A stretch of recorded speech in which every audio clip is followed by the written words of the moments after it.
Continuando con el desarrollo de la unidad número 4, ahora vamos a tocar el tema número 2, que se llama la administración bancaria.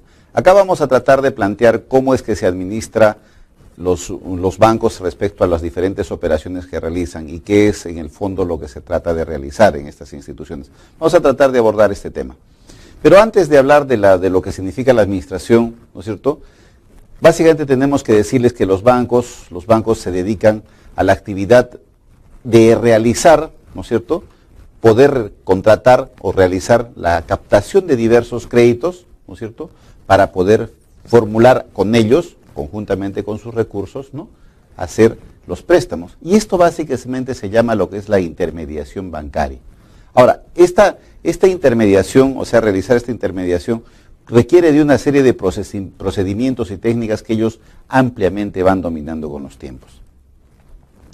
Decimos que la actividad de intermediación es aquella actividad o acción que realizan los bancos para captar recursos disponibles en el mercado y dedicarlos a fines de inversión o de consumo. Estos recursos captados en el mercado para dedicarlos con fines de inversión o de consumo, estos son utilizados a extremos tanto del sector, ¿no es cierto?, interno como externo, decidiendo básicamente cómo colocan ellos sus fondos. Los principales recursos internos son los depósitos bancarios y los principales recursos externos son aquellos provenientes de los mercados de capitales exteriores.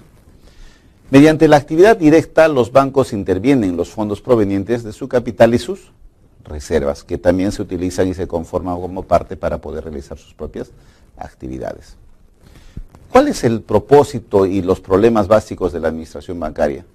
Los bancos comerciales son instituciones de crédito que tratan de obtener un beneficio para sus accionistas y propietarios y al mismo tiempo, ¿no?, organismos dotados de poder de crear dinero, porque las partidas de sus pasivos consistentes en depósitos son depósitos a la vista, y cuasi dineros, depósitos que los tienen en ahorro y a plazo. Entonces, básicamente, pues, se trata de obtener beneficios.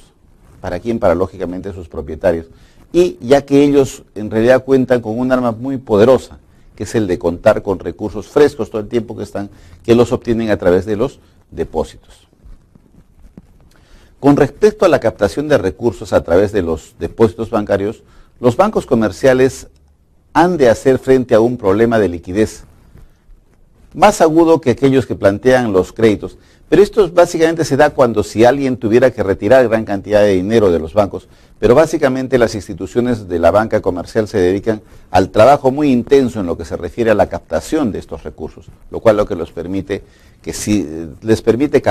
capear este temporal o capear estos pequeños problemas de liquidez que podrían haber, siempre y cuando de acuerdo a un buen manejo que ellos realicen de sus finanzas.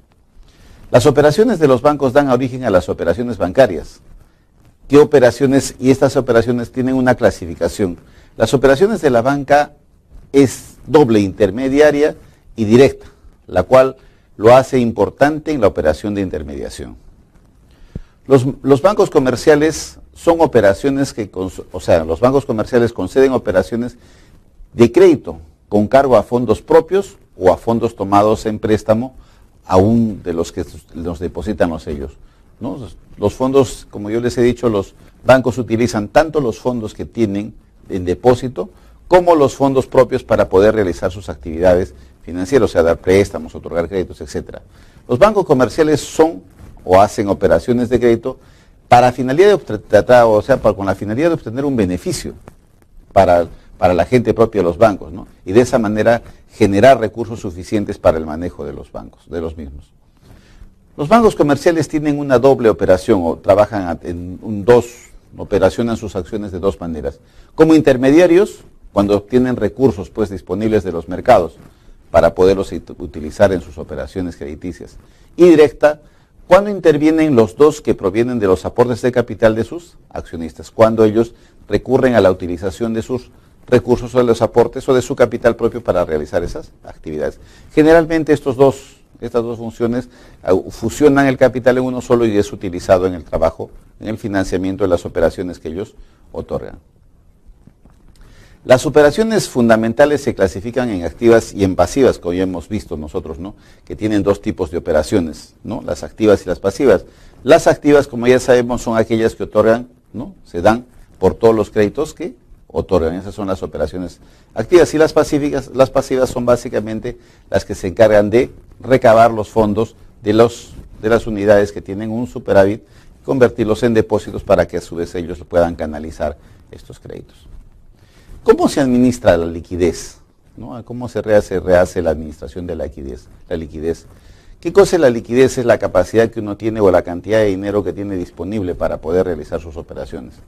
Los bancos pueden experimentar en su momento falta de liquidez cuando los flujos de efectivos salientes, a causa de, por supuesto, los retiros que hacen, de los retiros de los depósitos, los préstamos que entrega, etcétera, exceden los flujos entrantes, los nuevos depósitos, ¿no? Los pagos de los préstamos, etcétera. Entonces, acá debe haber un equilibrio entre ambos, ¿no? Se debe tratar de mantener un equilibrio constante entre todo lo que sale y todo lo que ingresa, con la finalidad de garantizar la continuidad de las operaciones de la institución financiera. Los bancos pueden resolver cualquier deficiencia en el efectivo, ya sea creando pasivos adicionales o vendiendo activos. ¿Se acuerdan ustedes que compraba sus activos, los bonos, las acciones, podía comprar y mantenerlos para poder realizar en cualquier momento? Los bancos tienen acceso a varias formas de préstamo. También los bancos mantienen algunos activos que pueden vender con facilidad en el mercado secundario. Justamente el mantener activos, eso nos permite tener una reserva suficiente para que en cualquier momento podamos obtener recursos y podemos capear cualquier problema que tengamos, en un pequeño problema de liquidez tengan estas instituciones. Que si manejan bien su caja es bien difícil que se les presente, pero no imposible. Así que ahí la manera que pueden ellos manejar esto. El cómo obtener fondos depende de la situación. Si la necesidad de fondos es temporal, un incremento en los pasivos a corto plazo puede ser lo necesario. Sin embargo, si la necesidad es permanente, una política de incrementar los depósitos o vender activos líquidos puede ser lo más apropiado. En el caso que faltara liquidez, simplemente podemos optar por incrementar el pasivo, o sea, generar un más pasivo, o simplemente salir a vender nuestros activos que podamos tener en reserva para que obtener recursos suficientes y no tener ningún problema. Desde un principio hemos hablado de que el costo de dinero está marcado por la tasa de interés, ¿no es cierto?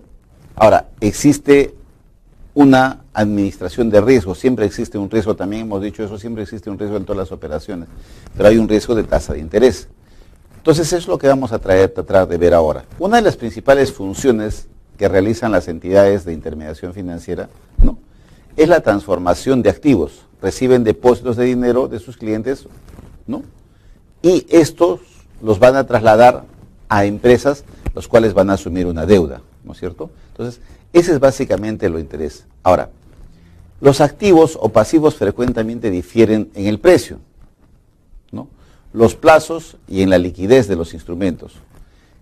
La diferencia que hay entre activos y pasivos y las fluctuaciones en los precios se exponen a las entidades al riesgo de una tasa de interés.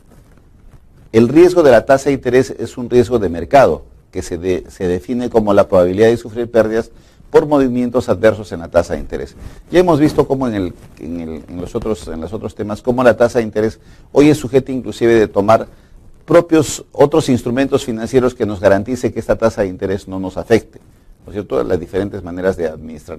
Pero lo cierto es que hay un riesgo definitivo que en los tiempos las tasas de interés puedan fluctuar y puedan afectar las operaciones que nosotros estamos realizando.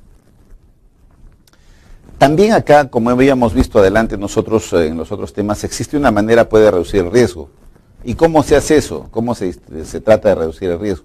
Para reducir el riesgo de la tasa de interés, las instituciones financieras utilizan diversos instrumentos financieros, ¿no? Dentro de eso se utiliza la OTC, que ya hemos visto, ¿no?, que es la over the counter, ¿no?, entonces, o sobre el mostrador. Es decir, estos son instrumentos que utilizan o son hechos a la medida y se van manejando para poder disminuir el riesgo. Pero siempre incurren en cierto nivel de riesgo crediticio, propiciado por su operación. Para poder reducir se utilizan los swaps, que también los hemos visto, que es un contrato mediante el cual ambas partes acuerdan, ¿no es cierto?, intercambiar flujos de efectivo sobre un cierto principal, a intervalos regulares de tiempo durante un periodo dado. Aquí se acuerda intercambiar, pues, flujos de efectivo, ¿no?, sobre una determinada cantidad a periodos que les permiten, vuelvo a decirles, el manejo adecuado de sus financiamientos, de su caja, etcétera, de la liquidez que puedan tener. Los swaps son utilizados para reducir o mitigar el riesgo de tasas de interés, como ya hemos visto también antes. Riesgos sobre el tipo de cambio y en algunos casos son utilizados para reducir el riesgo de crédito. Dentro de estos swaps que más son los utilizados tenemos los siguientes. El swap sobre las tasas de interés. Este tipo de contrato es el más habitual en los mercados financieros. Un swap de tasa de interés normal es un contrato por el cual una parte de la transacción se compromete a pagar a la otra, ¿no?, una tasa de interés fijada por adelantado sobre un nominal, también fijado por adelantado. Y la segunda parte se compromete a pagar a la primera una tasa de interés variable sobre el mismo nominal. Entonces, acá nosotros tenemos una modalidad de contrato tratando de garantizar la ejecución de una tasa de interés, para que nosotros en el tiempo tengamos garantizado nuestras rentabilidades. Swap sobre el tipo de cambio. En este tipo de contrato o permuta financiera, una parte se compromete a liquidar intereses sobre cierta cantidad principal en una divisa. Por otro lado, recibe intereses sobre cierta cantidad de principal en otra divisa. Acá manejamos, ¿no es cierto?, una divisa por un lado y manejamos otra. O sea, manejamos ambas divisas y se llega a un acuerdo entre partes para poderse beneficiar en este sentido. Esta es una variante del swap de tasa de interés, en la que el nominal sobre el que se paga la tasa de interés fija y el nominal sobre el que se paga la tasa de interés variable son en dos monedas distintas. Acá se trabaja con dos monedas totalmente distintas. Swaps de materias primas, los commodity swaps. Esto ya lo habíamos manejado en los puntos anteriores, ¿no? Pero lo importante acá es recordar que el problema acá se refiere en la materia de finanzas, el financiamiento de los productos a través de las materias primas, ya que había que garantizar que el precio de estos no divergiera o no afectara a los agricultores, ¿no es cierto? Por lo cual, ¿no es cierto?, en estos casos las materias primas eran muchas veces volátiles. Por eso es que ahora se trata de asegurar, a través de la utilización de los swaps de la materia prima, se trata de asegurar sus precios. Se fijan los precios hoy para pagarlos en el futuro, asegurándole de esa manera la rentabilidad y la continuidad más que todo en la producción. Los swaps de índices bursátiles, estos permiten intercambiar el rendimiento del mercado de dinero por el rendimiento del mercado bursátil. Este rendimiento bursátil se refiere a la suma de dividendos recibidos en ganancias y o pérdidas del capital. Entonces, acá nosotros hablamos de lo que va a suceder del rendimiento que podríamos tener en el mercado bursátil.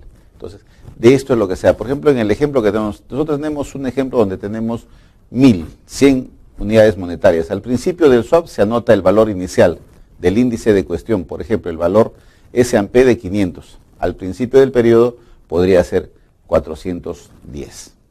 Entonces, luego tenemos los swap crediticios. Este tipo de swap sirve para administrar el riesgo sobre el crédito a través de la medición y determinación del precio de cada uno de los subyacentes, sea la tasa de interés, el plazo, la moneda, el crédito.